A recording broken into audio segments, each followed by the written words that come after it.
वर्णोत्कर्षी विस्थापन या bathochromic shift. Auxochrome समूहों, जो कि इलेक्ट्रॉन दाता समूह होते हैं, की उपस्थिति या प्रतिस्थापन या संयुग्मन या विलायक के परिवर्तन के कारण यौगिक का अवशोषण उच्चिष्ट एप्सिलॉन मैक्स उच्च तरंग दैर्ध्य की ओर विस्थापन हो जाता है। इसे बैथोक्रोमिक शिफ्ट या वर्णोत्कर्षी विस्थापन या लाल विस्थापन कहते हैं।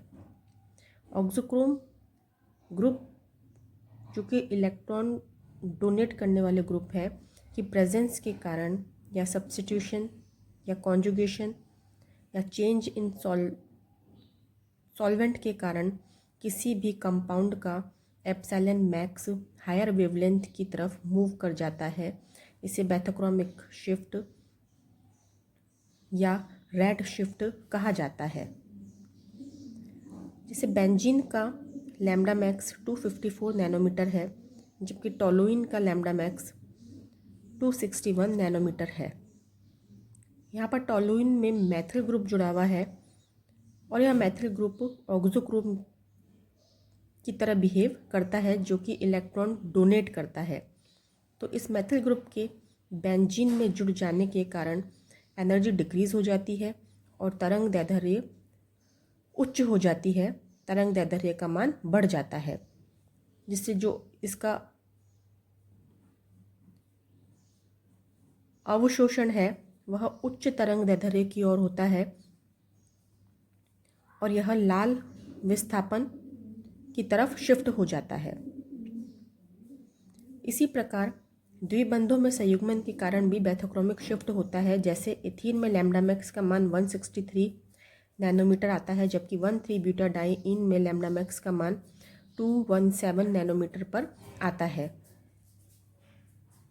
द्विबंध में संयुग्मन की लंबाई में वृद्धि हो तो भी वर्णोत्कर्षी विस्थापन या लाल विस्थापन हो जाता है। यदि डबल बॉन्ड में कॉन्जुगेशन की लेंथ में वृद्धि हो तो भी बैथोक्रोमिक शिफ्ट और रेड शिफ्ट हो जाता है।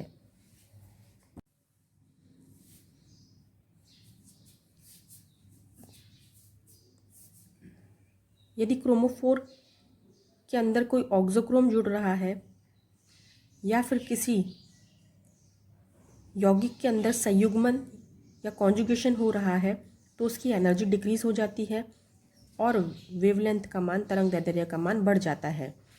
यदि एनर्जी डिक्रीज हो रही है और वेवलेंथ का मान बढ़ रहा है, तो वेवलेंथ यहाँ से यहाँ जाने पर बढ़ रही है और एनर्जी यहाँ से यहाँ जाने पर डिक्रीज हो रही है।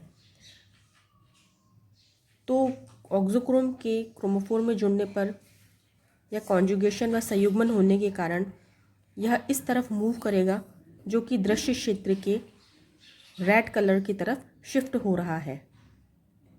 इसीलिए इसे लाल विस्थापन या रेड शिफ्ट कहा जाता है।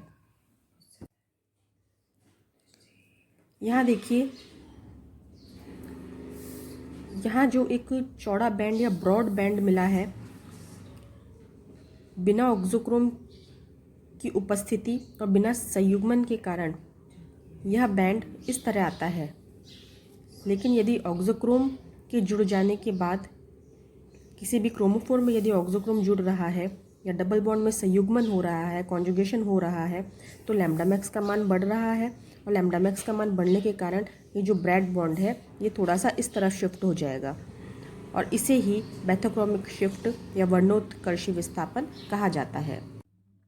वर्णोत्कर्षी विस्थापन या हिप्सोक्रोमिक शिफ्ट संयुग्मन के हटने या इलेक्ट्रॉन ग्राही समूह के प्रतिस्थापन या विलायक की ध्रुवता में परिवर्तन के कारण यौगिक का अवशोषण उच्चिष्ट एप्सिलॉन मैक्स निम्न तरंग दैर्ध्य की ओर विस्थापित हो जाता है।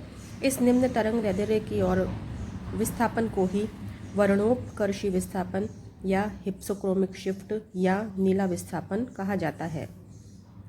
कॉन्जुगेशन के हट जाने से या इलेक्ट्रॉन डोनेट ग्रुप्स के प्रतिस्थापन हो जाने से या किसी भी विलायक की पोलैरिटी में चेंज हो जाने के कारण किसी कंपाउंड का एप्सिलॉन मैक्स लोअर वेवलेंथ की ओर मूव कर जाता है।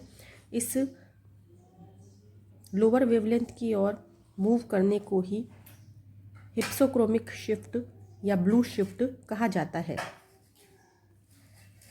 फॉर एग्जाम्पल, एनिलीन का लैम्डा मैक्स 230 नैनोमीटर है,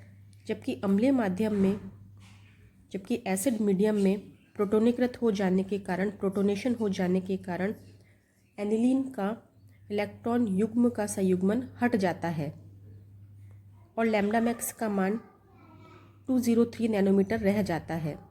इस प्रक्रिया में एनिलीन में NH2 ग्रुप में नाइट्रोजन पर नॉन बॉन्डेड इलेक्ट्रॉन प्रेजेंट है और ये नॉन बॉन्डेड इलेक्ट्रॉन रेजोनेंस या अनुनाद में पार्टिसिपेट करने के कारण एनर्जी को कम कर देते हैं और लैम्डा मैक्स के मान को बढ़ा देते हैं।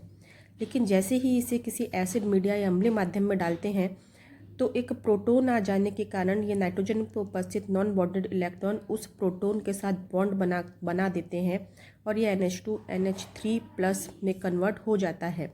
जैसे ही ये NH2 NH3+ में कन्वर्ट हो जाता है, इसके ऊपर ये जो नॉन बॉन्डेड इलेक्ट्रॉन है ये बॉन्ड बनाने में पार्टिसिपेट कर लेते हैं।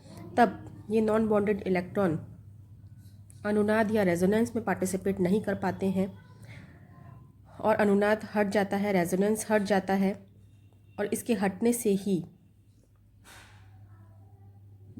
जो एनर्जी का मान है वह ज़्यादा हो जाएगा और लैम्डा मैक्स का मान घट जाएगा। तो इस प्रक्रिया में NH2 ऑक्सोक्रोम एनिलीन में उपस्थित है, परंतु अम्लीय माध्यम में NH2 प्रोटॉन ग्रहण कर NH3 में बदल जाता है जो इलेक्ट्रॉन ग्राही समूह है, अतः लैम्डा मैक्स कम तरंग दैर्ध्य की ओर विस्थापित हो जाता है। संयुग्मन के हट जाने से या किसी ऑक्सोक्रोम ग्रुप जो कि इलेक्ट्रॉन ग्राही समूह है के हट जाने से एनर्जी का मान बढ़ जाता है और एनर्जी का मान यहाँ से यहाँ जाने पर बढ़ रहा है और लैम्डा मैक्स का मान कम हो जाता है। लैम्डा मैक्स का मान यहाँ से यहाँ जाने पर कम हो रहा है क्योंकि यह वायलेट, इंडिगो, ब्लू कलर की तरफ यह मूव हो रहा है या विस्थापित हो रहा है, इसीलिए इसे नीला विस्थापन या ब्लू विस्थापन कहते हैं। इसे एनिलीन में जब प्रोटोनेशन नहीं हुआ था तब ब्रॉड बैंड या चौड़ा बैंड इस तरह से मिला था, लेकिन प्रोटोनेशन हो जाने के बाद में यह ब्लू शिफ्ट हो जाता है। इट मीन्स लैम्डा मैक्स का मान कम हो जाता है। तो लैम्डा मैक्स का मान कम होने के कारण यह शिफ्ट इस तरह से आ जाता है।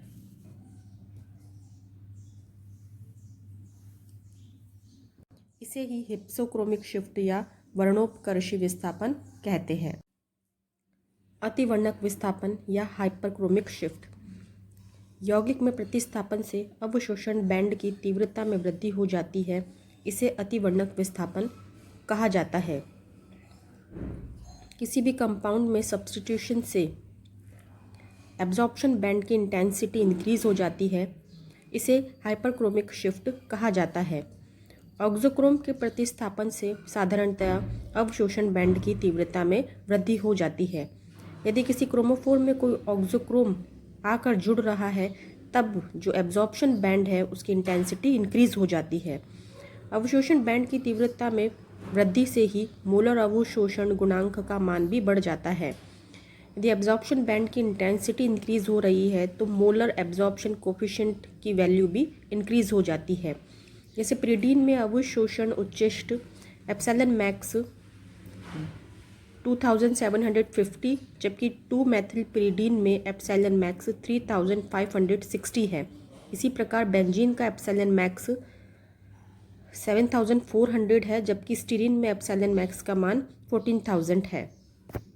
क्रोमोफोर में ऑक्सोक्रोम के जुड़ने के कारण जो एप्सिलॉन है इसका मान बढ़ रहा है, इसकी इंटेंसिटी बढ़ रही है, इसे ही हम हाइपरक्रोमिक शिफ्ट या अतिवर्णक विस्थापन कहते हैं। अधोवर्णक विस्थापन या हाइपोक्रोमिक शिफ्ट। यौगिक में प्रतिस्थापन से अवशोषण बैंड की तीव्रता में कमी आ जाती है, इसे अधोवर्णक विस्थापन कहते हैं। किसी यौगिक में सब्स्टिट्यूशन से यदि एब्जॉर्प्शन बैंड की इंटेंसिटी कम हो रही है तो इसे हाइपोक्रोमिक शिफ्ट कहा जाता है। कुछ समूह के प्रतिस्थापन से अणु की ज्यामिति में विकृति आ जाती है। कुछ ग्रुप्स के सब्स्टिट्यूशन से किसी भी मॉलिक्यूल की ज्योमेट्री में डिस्टॉर्शन आ जाता है और इससे अवशोषण बैंड की तीव्रता में कमी आ जाती है और एब्जॉर्प्शन बैंड की इंटेंसिटी कम हो जाती है। जैसे बाइफेनिल में एप्सिलॉन मैक्स का मान 19,000 है, जबकि 2-मेथिल बाइफेनिल में एप्सिलॉन मैक्स का मान 10,250 ही है, क्योंकि मेथिल समूह का विस्थापन अणु की ज्यामिति को विकृत कर देता है, क्योंकि मेथिल समूह के ऐड हो जाने से जो मॉलिक्यूल है उसकी ज्योमेट्री डिस्टॉर्टेड हो जाती है। ये बाइफेनिल, ये दोनों रिंग्स बाइफेनिल में एक ही तल में तथा एक ही प्लेन में प्रेजेंट है, लेकिन 2-मेथिल बाइफेनिल के अंदर इस मेथिल ग्रुप की प्रेजेंस के कारण इस मेथिल समूह के प्रतिस्थापन से अणु की ज्यामिति में विकृति आ जाती है। दोनों जो वलय है वह एक ही तल में नहीं रहती है। Due to distortion of planarity of rings due to methyl group, इसके कारण जो एब्जॉर्प्शन बैंड की इंटेंसिटी है वह कम हो जाती है और एब्जॉर्प्शन बैंड की इंटेंसिटी कम हो रही है, इट मीन्स एप्सिलॉन मैक्स का मान कम हो रहा है। इसे ही अधोवर्णक विस्थापन या हाइपोक्रोमिक शिफ्ट कहा जाता है। इस डायग्राम में इन चारों शिफ्ट को, विस्थापन को बताया गया है। यदि लैम्डा मैक्स वेवलेंथ तरंग दैर्ध्य का मान इंक्रीज हो रहा है तो इसे बैथोक्रोमिक शिफ्ट कहा जाता है या वर्णोत्कर्षी लाल विस्थापन या रेड शिफ्ट कहा जाता है। यदि वेवलेंथ का मान कम हो रहा है, तरंग दैर्ध्य लैम्डा मैक्स का मान कम हो रहा है तो इसे हिप्सोक्रोमिक शिफ्ट, वर्णोत्कर्षी या नीला विस्थापन ब्लू शिफ्ट कहा जाता है। यदि एप्सिलॉन मैक्स का मान बढ़ रहा है, इट मीन्स इंटेंसिटी यदि बढ़ रही है तो इसे हाइपरक्रोमिक शिफ्ट या अतिवर्णक विस्थापन कहा जाता है। और यदि एप्सिलॉन मैक्स का मान कम हो रहा है, इंटेंसिटी कम हो रही है तो इसे हाइपोक्रोमिक शिफ्ट या अधोवर्णक विस्थापन कहा जाता है।